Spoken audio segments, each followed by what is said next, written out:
Us SpongeBob fans had it good in the early 2000s. This was when we had the peak seasons of SpongeBob, the movie, and all the great video games as well. Mine and many other people's favorite SpongeBob game during this time was Battle for Bikini Bottom, though I'd say a lot of people's next favorite SpongeBob game would probably be the pseudo-sequel to Battle for Bikini Bottom, the SpongeBob SquarePants movie game. I say pseudo as it isn't a full-on sequel, but it plays almost the same with the engine and the physics, and it being developed by the same studio, Heavy Iron Studios. There are a few clear differences between these two games. First, the SpongeBob movie game was a tie-in to the, you guessed it, Spongebob movie, released strangely enough after the game. The game goes through the events of the movie and all the locations, and almost all of the movie exclusive characters are here. The next major difference between the Heavy Iron games is that the movie game is hard, pretty brutally hard at times, though despite being very similar to Battle for Bikini Bottom, this game isn't as fondly remembered, usually ranking lower than Battle for Bikini Bottom on rankings of the best SpongeBob video games, and I doubt this game will get a remake anytime soon. Why is that though? Well, that's what I'll be looking at in this video. Like I mentioned before, this game was made by Heavy Iron Studios, and released a few weeks before the actual SpongeBob movie released in theaters. The early to mid 2000s were this strange time where movie tie-in games would release before the movie itself. These games would also have a habit of flat out spoiling the films, like the Star Wars Episode 3 game, telling the whole story of the movie 2 weeks before the film released. This game was pretty much the same. It isn't a one-to-one retelling of the story, but it has the same beats.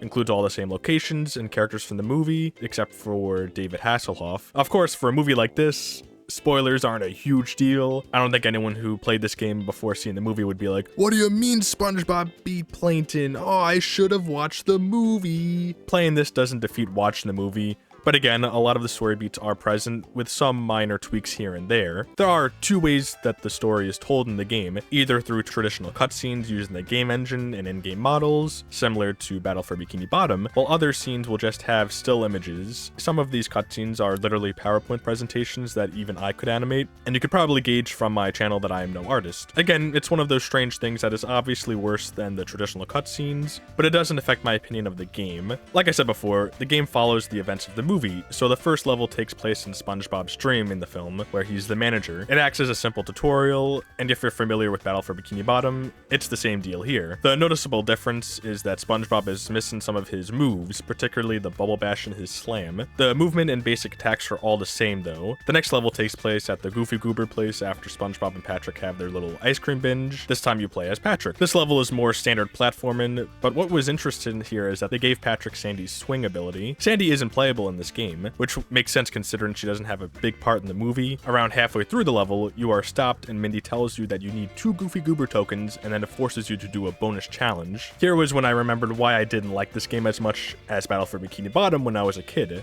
Unlike Battle for Bikini Bottom, there's only 1 Goofy Goober token for beating the regular level, the Goober tokens being this game's equivalent to the golden spatulas. Here, the majority of the tokens are given from doing these side challenges that are found throughout the level. There are different kinds of these, like combat sections, roll and ball parts, or platform and cube sections, along with some others. As a kid, I hated this because I wanted to play a 3D platforming game to, 3D platform. However, I actually don't hate that these side challenges are such a focus when beating this game. It's just that this game poorly implements these challenges and the token requirements, which is what made them so annoying to me. I'll get to why in a little bit. The first side challenge you have to do is a combat section. Pretty easy enough. After that, you unlock Patrick's cartwheel ability, a mobility boost that can go through certain walls and hurt enemies. The one really cool thing about the abilities in this game is that you can upgrade the abilities, and some of these upgrades are extremely helpful for combat. In this game, instead of shiny objects, there's manly points, and when you get a certain amount, you can get an upgrade point that can be used to upgrade your abilities or to increase your health. Some of these upgrades are super helpful, such as the bubble bowl having a detonate and an explosion that helps you hit more enemies, a ground pound that lets you stun enemies, and by far the best upgrade in the game, the basic attack one that lets you deflect enemy projectiles. This is such a lifesaver and a fun add-on to the characters. Because of these upgrades, it makes combat far more enjoyable in this game. I was annoyed at first when I was forced into these combat areas, but with the different abilities and how you can damage enemies by hitting them into each other, it makes these parts not as tedious or annoying as you'd expect them to be. The next level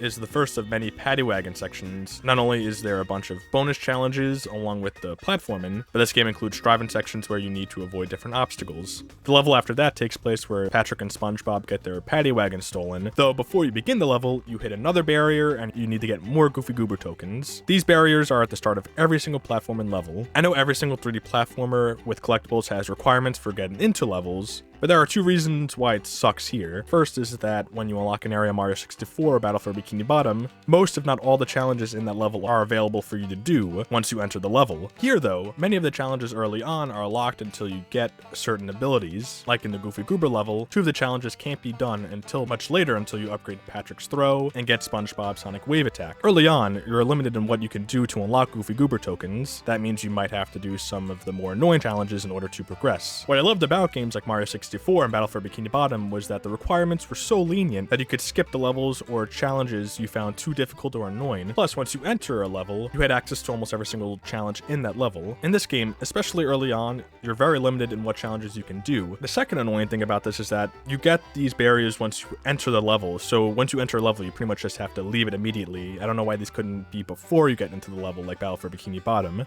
I don't want to complain too much though, since I do like this game a lot, and for the most part, other than having to do some annoying challenges, the levels here and the different challenges in the levels are a ton of fun. The platforming levels are much more linear, usually you're going in a straight line, and the only time a path might split or open up would be for the side challenges. Each of the platforming levels here have more emphasis on the abilities you learned at the beginning of the level. The level at the Tough Tug will have an emphasis on the slam, while the Junkyard level will have an emphasis on Patrick's throw. The only very minor gripe I have with some of these levels, especially later on, is how some upgrades and certain abilities are pretty much essential for progression, yet this game doesn't make that clear. Like in the Junkyard level, there are enemies that can only be hit by throwing something at them. There are certain parts where you have to stun enemies to pick them up so you have something to throw, but knocking out enemies is an upgrade of the slam, so you'll likely will have to grind manly points to continue past this part, and the deflect technically isn't required for Planettopolis, but I really don't think you're beating that final section of the level without it. When it comes to the non-slide and driving challenges, there's a decent bit of variety here. There's the combat sections, like I mentioned,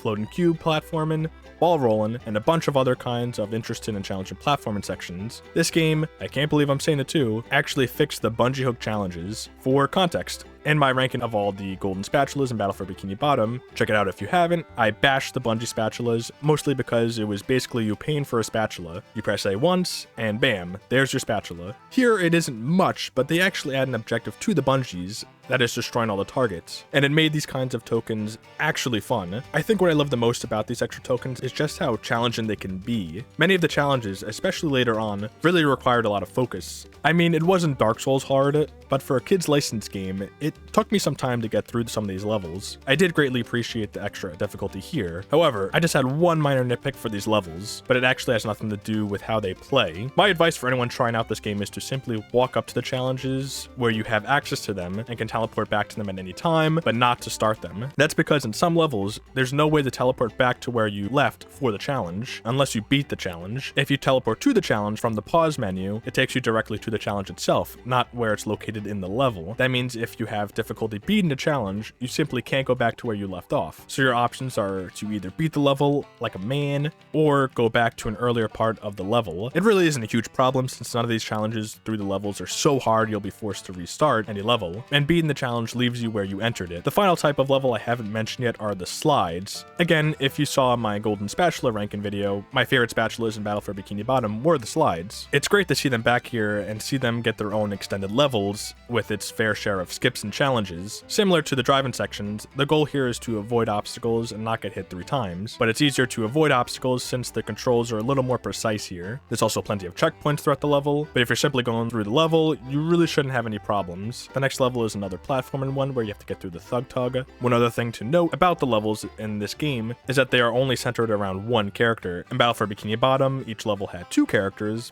but for most sections, only one character would be required for most of it, with a few exceptions. In the movie game, you'll only be using one character to beat the main level, with only the bonus challenges requiring you to switch to another character. After the Thug Tug, it's the first boss fight. It's an alright fight. Other than King Neptune, none of the fights really stand out that much. The deflection makes both Dennis fights easier than what I think the developers had intended for them to be. As the rest of the game goes, the levels are either 3D platforming, driving sections, or slides, and each level takes place in different locations Patrick and SpongeBob go to throughout the movie. There are a couple changes here, like there being one level where Patrick and SpongeBob are dreaming of chasing the Goofy Goober Peanut in the paddy wagon. This game was challenging, but I never go as far as to say it was cheap, except for this level, particularly the part with the gumball machine. It constantly spits out gumballs at you, and the issue is that they start coming out slow, and then suddenly hit another invisible boost panel and fly at you at Mach speed. There's also little to no invincibility frames, so it's easy to get blindsided by these gumballs multiple times. There's also no checkpoints on this level too, so if you lose at this point,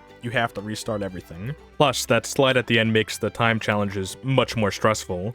I did mention before that I loved most of the challenges and the variety there was in them, but that only applied to the platforming sections in the game, not the slides and the driving sections. Each one of these levels have the same exact challenges, 2 time challenges and a ring challenge. Besides the first time challenge, the other 2 tokens for these levels kind of suck. Again, one is just a stricter time challenge where one mistake or one missed skip will likely lose the challenge for you. However, the challenges I hated the most were the ring challenges, literally pretty much all of them. Some of the Sonic Wave missions were okay, nothing great, but nothing terrible. But some of these missions were super brutal, and they last a long time too. If you miss one ring, make one mistake, then you have to start all over again. Of course, it makes sense you need to start over after failing, but the game is sometimes sort of evil with the ring locations. There might be times, like on the slide, where you'll be on a path where the track splits and you aren't sure where the next ring will pop up, so you have to take a guess. If you guess the wrong path, well, that's 5 minutes you wasted. Sorry, pal. The worst of these is the one for Shell City Dead Ahead, where there are rings that pop up that require such sharp turns for you to do.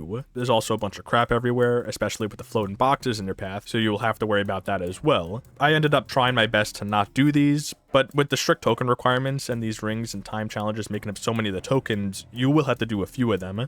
Though at least you won't have to do the worst of them. Most of the slides and driving sections are pretty similar to each other in terms of simply getting to the end and avoiding obstacles. But the final slide level, the one that takes place in Shell City, does stand out a little bit more. On top of avoiding obstacles, you have to hit a certain number of targets, all of which are on a different path. It makes it stand out more compared to others since it wasn't just about staying on one track the whole time. After Shell City, it's one more fight against Dennis, and then you're on to the final level in the game, Planettopolis. Here you unlock the Sonic Wave, pretty much the cruise bubble, and you're on to what is, without a doubt, the hardest level I've played in a kid's licensed game.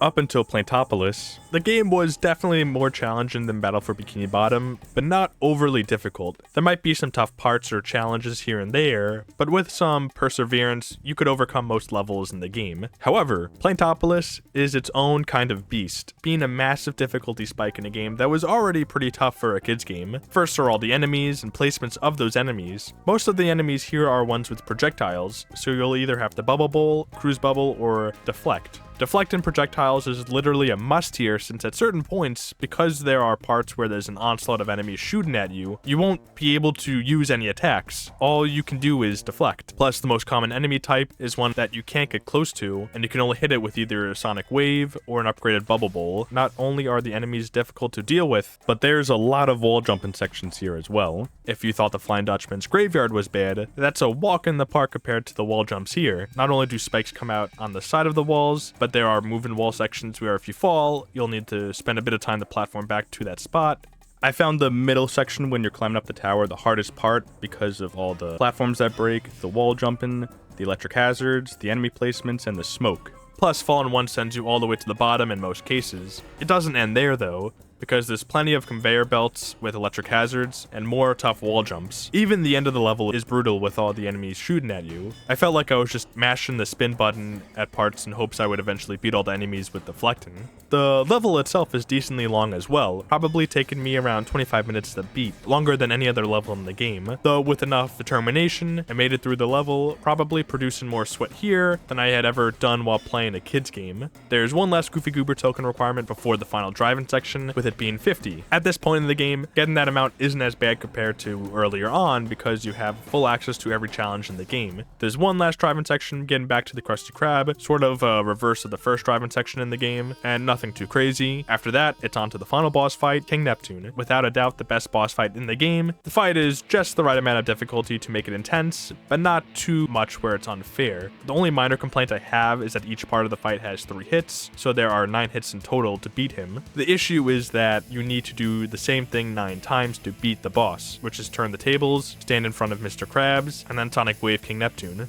There are different attack patterns, and enemies are added on the final phase, but I think this fight wouldn't have felt dragged out if it was just 2 hits per phase. Also, Goofy Goober Rock does play in the final section of this fight. After the final boss, you're greeted with one last PowerPoint cutscene, and that's it for SpongeBob the movie game. Of course, there are still more to collect, along with the manly points and Goober tokens. There are also these treasure chests found throughout the levels, usually in hard to find spots that you can collect as well. Collecting these gives you bonuses, such as concept art, cutscenes from the game, and even costumes for the characters. One other interesting thing to note about this game is that they got all the voice actors from the SpongeBob movie to cast their characters in the video game. Of course, the main cast is going to be here, but they got Scarlett Johansson to voice Mindy here. Again, it is more common to have sound-alike actors play the roles of characters in licensed games, like how Woody is often voiced by Tom Hanks' brother in any Toy Story video game. Here though, Scarlett Johansson has a decent amount of lines considering how big of a name she was, especially around the time of this game's release. One last thing I'll bring up, which I always do if it stands out in the video game, is the catchy soundtrack here. It isn't anything that's going to blow you away, no best of all time, but there's a lot of catchy songs here that always get stuck in my head whenever I play this game. The Paddy Wagon levels, Junkyard level, and the challenge levels are some of the standouts here, but almost every song here is great. For a licensed game to have such a consistently catchy soundtrack throughout the whole OST is extremely impressive. And that's pretty much it for the SpongeBob movie game, as this is the closest thing we have ever gotten to a true sequel to the classic Battle for Bikini Bottom game. It's the easiest to compare it to. I'll be honest about something, I actually like a lot of things about this game, some things more than Battle for Bikini Bottom. I know, despite how much I complained about this game in the video, there are parts of it that I do think are superior. First, I think the level design for the 3D platforming sections and the bonus challenges were far more fun here than Battle for Bikini Bottom. They were more challenging, and they greatly expanded upon some of the ideas presented in the previous game. Battle for Bikini Bottom is a super fun game, but it was a little more limited in what they could do in order to not make the game too difficult for kids. It seemed like the SpongeBob movie game removed any concerns for difficulty and went all out with the challenge here. So in many ways I do like this game more than Battle for Bikini Bottom, but I can't in good faith say that it is an objectively better game. As much as this game improves and does a lot of things right, it also flounders in other ways. First, the constant barriers for progression before every platforming level is super annoying, especially early on in the game when you don't have a lot of options for what challenges you can do. For a game this linear, it isn't fun being forced to go back to previous levels right after you had just beaten it, or to do some of the same kind of challenges over and over again. Again, there was a lot of variety when it came to the platforming challenges, but not the driving and the slides. If you want to beat the game, you likely will have to do some time challenges and ring challenges. I really think they should have just had 1 or 2 barriers throughout the whole game, so that constant interruptions wouldn't have been such an annoying thing when they did occur. Though this game has its peaks, it has its fair share of annoying bits, while Battle for Bikini Bottom was generally a more consistent experience. The worst parts of that game were optional because of how lenient the Golden Spatula requirements were. I still would say that I prefer Battle for Bikini Bottom over this game, but it's a very thin margin. I still did like this game a lot, and I definitely wish they would rehydrate this game as well and fix some of the main problems. There is an amazing game here that's just bogged down by some annoying parts. Things that don't ruin the game, but really keep it from being the best SpongeBob game, when it really could have been. If you're a fan of Battle for Bikini Bottom or any other newer SpongeBob game, and you're looking for a more challenging game as well, then I definitely recommend you try out the SpongeBob movie game if you haven't. There were some flaws about it, sure, but overall I really had a ton of fun finally beating this game after all this time holding off on it. Anyways, that's it for this video. See you all next time.